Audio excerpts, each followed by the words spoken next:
talk a lot, you know.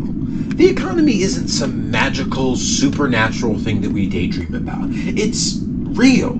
It's natural. It's here. We can talk about it all we want, but it's more about what we do than what we say, you know? And whatever they're doing up there in that their C-suite, it isn't working. Yeah, sure, you know, people are going to work, putting on their suits and ties, but it's not really resulting in much. Our morale in the office isn't anything to write home about, and when we're home, we don't even want to be there. The only time you can actually take a nice big breath is when you're far away from the sooty clouds of this bricked up city. You can barely breathe in the city. You can barely feel a thing in the city, and they expect you to fire on all cylinders while you're at work in the city. We can barely feel the love in our hearts when we're home. How can we feel the industrial spirit in our blood when we're at work? It takes a toll on you, you know?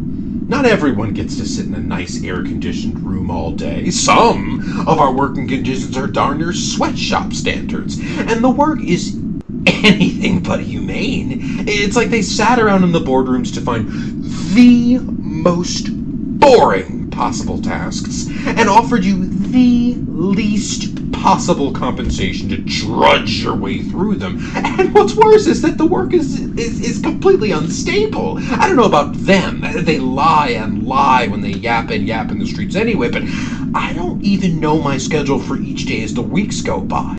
It makes my home life much less satisfying than it could be, and I'm a regular American. And not to say that being an immigrant is any less than being a native, but they make it so hard to get here. All of those restrictions on getting in, it's like the people who wrote those laws don't know that that's exactly how we all got to the land of the free in the first place. Some of those brave Padawans looked all of that opposition in the face and decided to make a voyage over to these United States anyway, with the dreams of fortunes coming their way. But as you see, this city wasn't what they bargained for. Neither was all of that indoctrination that they faced when they got over here. People couldn't enjoy their homeland's cultural practices anymore. They had to learn English and eat American food. The restrictions, the cultural class, I don't even know how they did it. I mean, for me, myself, I couldn't help but indulge in a beer or two as the days went by. I mean, heck, I don't even, if I work tomorrow, I might as well enjoy my hard-earned dollar. But the people who came overseas to capitalize? Oh, no! They were collecting every penny they could, saving up, following every little rule, picking up any and every way to make money as per the wishes of the economy. It was truly a land of opportunity for them, if they wanted to work hard enough. I mean, sure, people were investing, but they weren't investing in you, not in your business. They were investing in buildings, stuff, the image of luxury, the idea that the market's high. So if you were willing to help them establish their image from all the way down there, I'm sure the head honchos way at the tippy top didn't mind what few pennies trickle down as you work all day in and day out for something that they take for granted. I mean, those folks came all the way over here for money, and only a fool could miss it.